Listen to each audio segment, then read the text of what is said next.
Hey Liz, welcome back to my channel.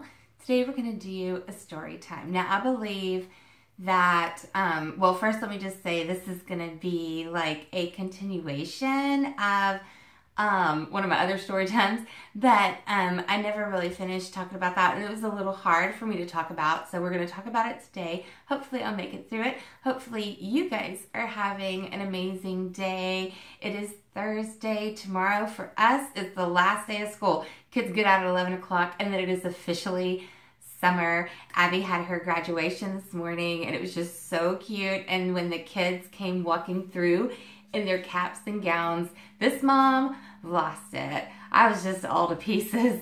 They were just so cute. I'm so proud of her. So if you have not seen my original video of the, I believe it's called, I think it's the How We Met, I cheated on my husband video, then you're going to want to go back probably and watch that before you watch this one, just so you're kind of caught up to speed there. So whenever, the night I came home, I think it was, I want to almost say it was the night that we talked about in the video where he's like, I'm going to wait up for you. And I'm like, ugh, don't do that. So I get home that night and my ex-husband is like waiting for me to get home. And I just had this like feeling like whenever he would look at me or try to touch me, try to come at me, at this point, I felt like I was cheating on David, even though I was married to him.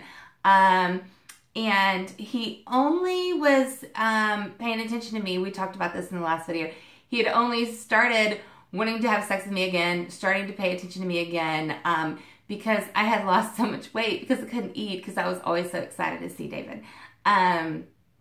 So I came home that night and he's like trying to make advances towards me or whatever. And I looked at him and I was like, you need to leave. And he was just like, whatever. And I was like, no, seriously, you need to pack up whatever it is you need to pack up and you need to leave. And this is like, I don't know, 1:30, 2 o'clock in the morning, I guess. And so he got really just pissed off or whatever, not acting hurt or anything like that, just acting mad, and starts packing up all his stuff to leave. And he went and stayed somewhere else. And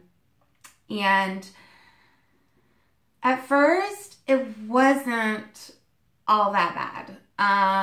He did call a couple times, but it really wasn't all that bad. It didn't start to get bad until like a week into it, 2 weeks into it, when he realized that, because I had kicked him out before, but I always, you know, you're like, or what are you doing? Why are you leaving? You know, just pack your shit and get out. Why are you doing that? You know, and we're like, we just get so mad and heated, and then you actually do kick him out, and then you're like calling him back, please come back, please come back.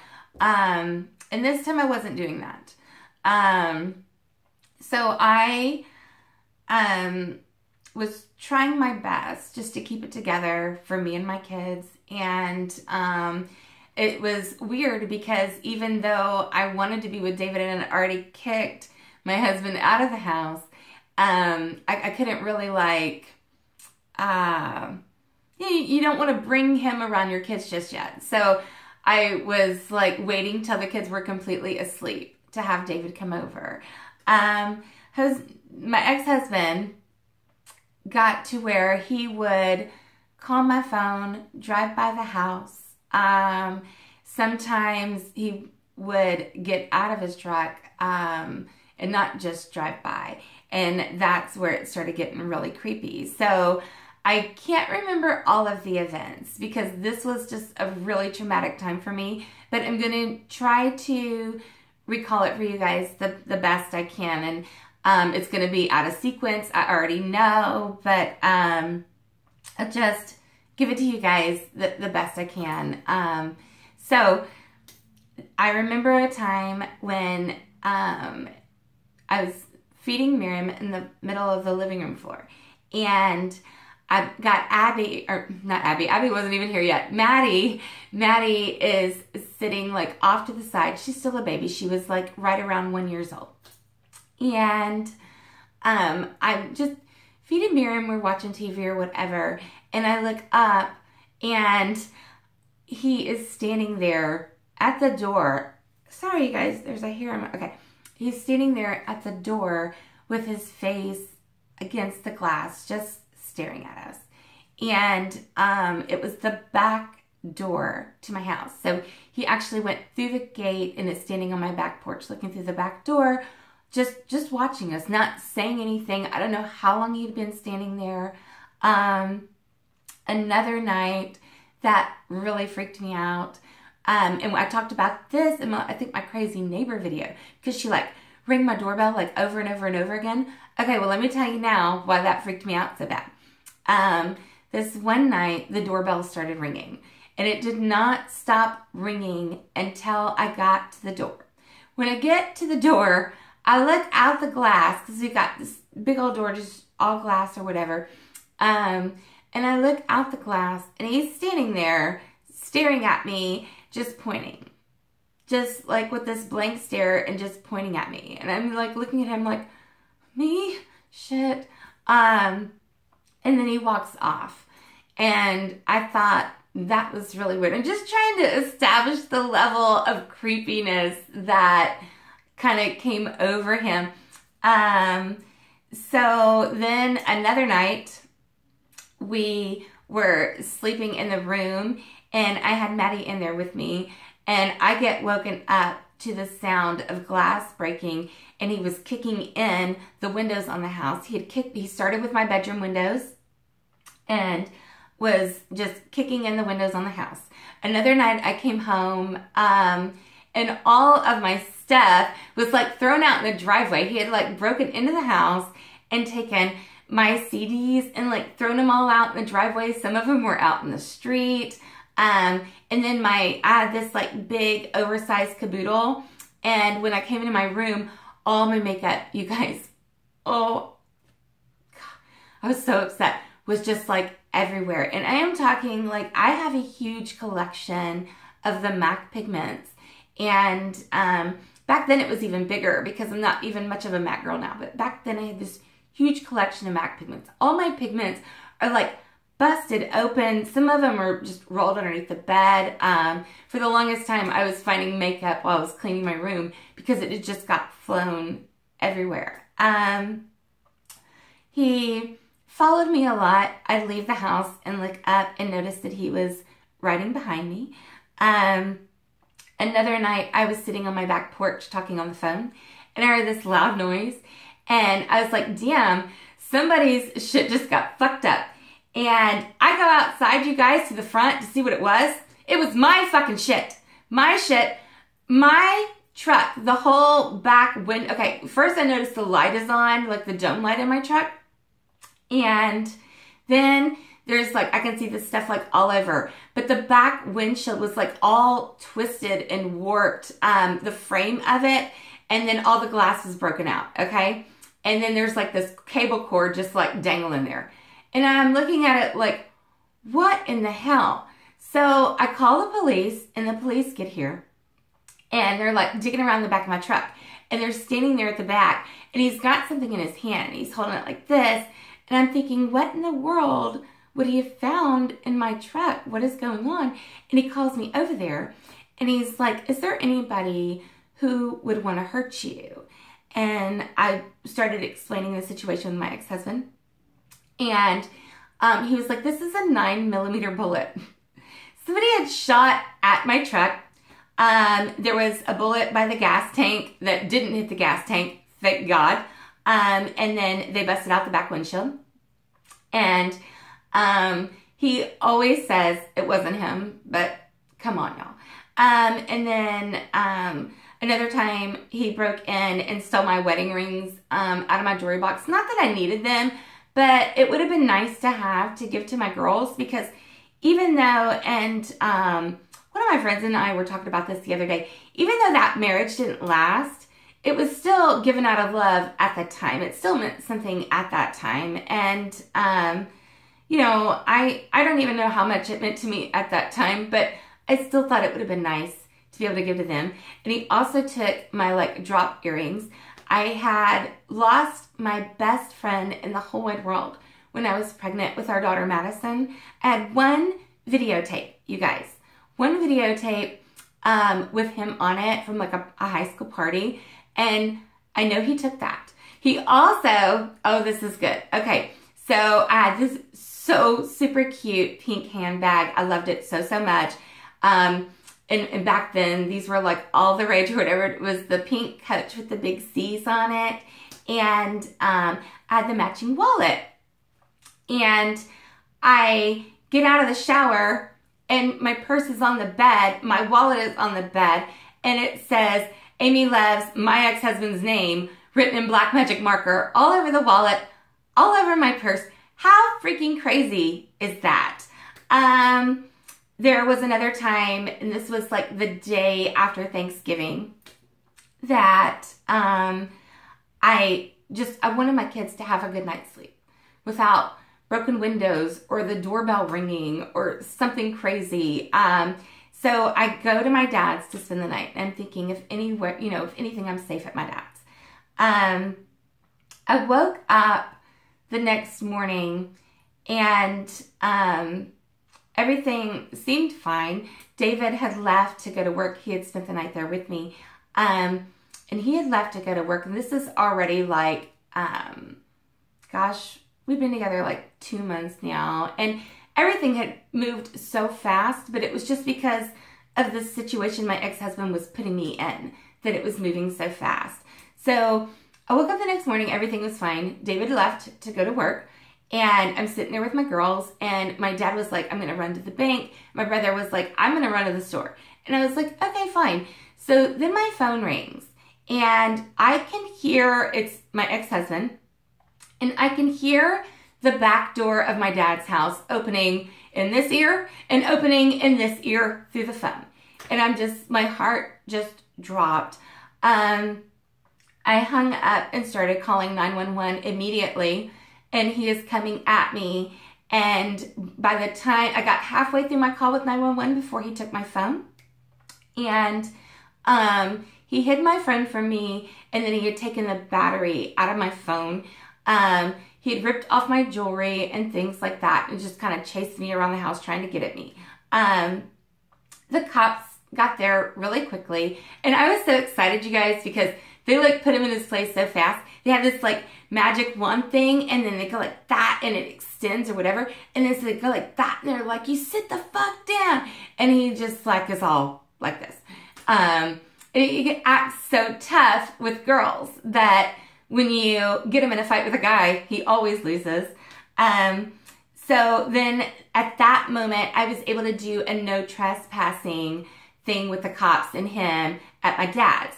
So I'm like, okay, I'm safe here now. I'm going to stay here again. So I stay the next night. You guys, he parked across the street and sat there the whole night. When I woke up, I had 91 missed phone calls and 4.5 hours worth of messages, like ranging from I'm going to kill you to the police can't keep you safe.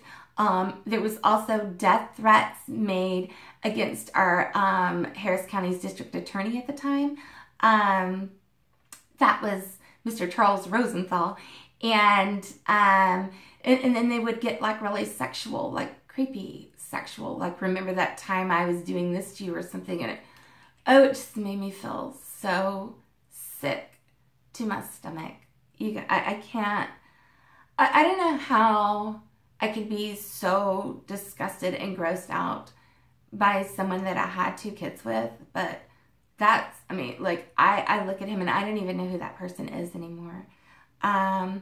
So he left all those messages, and with the 4.5 hours worth of messages that I had on my phone, the cops came to my house. They sat in my kitchen. I made them sandwiches while they listened to the messages.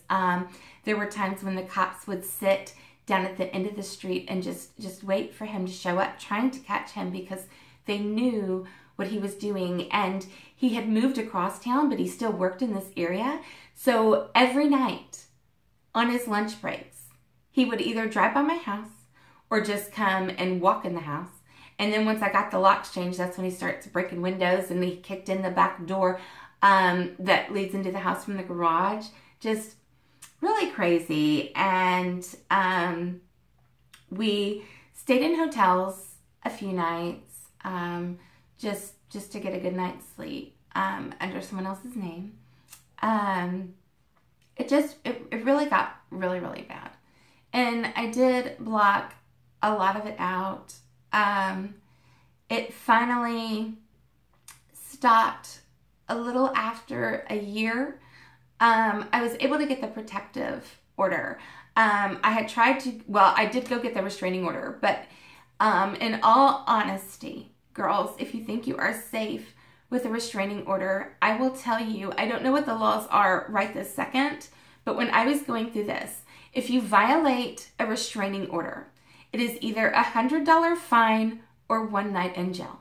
It is almost worth it, you know, to them to violate it. And with the protective order, I don't remember all the details of that, but it was something like a couple hundred feet. Like, you can't come within a couple hundred feet of me. You can't come within the, you know, a couple hundred feet of the kid's school. You can't go anywhere where you think I'm going to be. You can't call me. You can't do all of this stuff like that. So if you are in this situation and you are thinking a restraining order is going to keep you safe, it won't.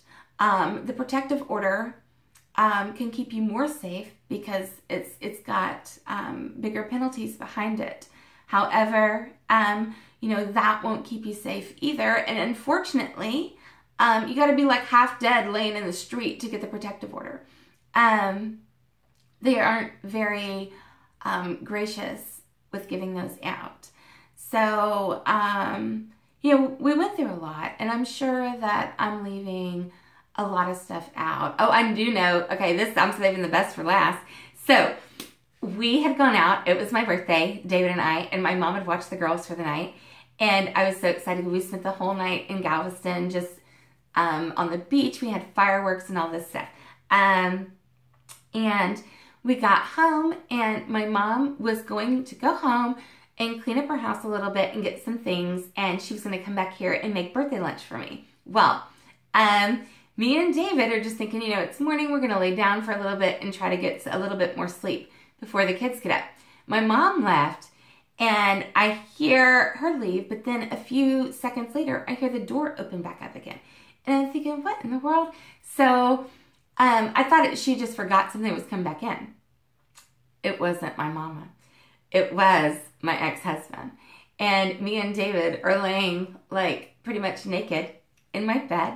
And he comes and busts through the door and starts talking all this noise or whatever. And I can't remember exactly what he said, but I remember he ended it with looking at David and saying, "Enjoy my wife." And David's like, "I already did." Like, it was just so crazy. And then, you know, anytime they have been around each other, and he hasn't seen the girls in years, but anytime before when he was trying to be somewhat of a good dad or an active dad, if you can't call him a good dad, but you can call him an active dad, he's trying to be somewhat involved, I guess.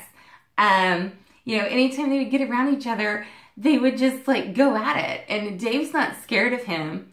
And I had to talk, Dave told him, like, no, we're not going to go to jail today, because Dave knows everything. He's heard all the stories. You know, he's seen me wake up from nightmares. He cannot kiss me while I'm sleeping without my eyes popping open and me like jumping up and having this freaked out look on my face.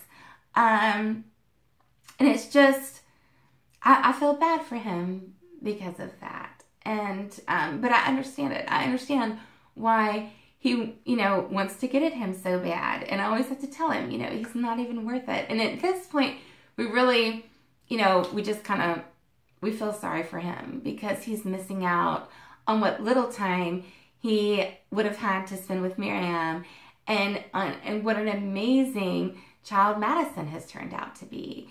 So, you know, we just really kind of feel bad for him. But that was pretty much the story of when I was stalked. I mean, I went to party at my friend's house. He found me over there. He would call my friends, be rude to my friends, accuse them of lying.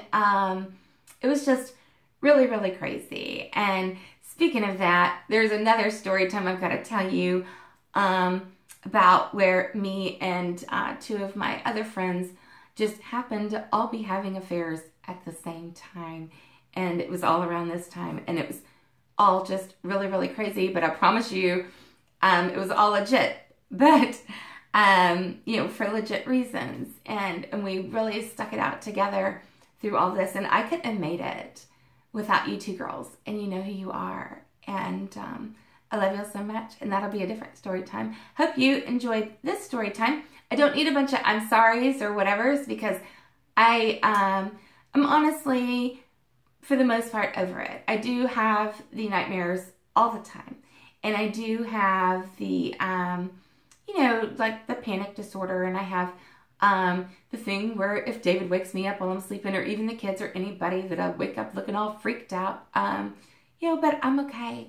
And if you've gone through this, you can be okay too. You know, and it has been 12 years since I went through all of this. And I do still have the nightmares, but I'm on here, so I'm doing some kind of okay. Anyways, I love you guys so much. And if I don't see you tomorrow, I hope you have an amazing weekend.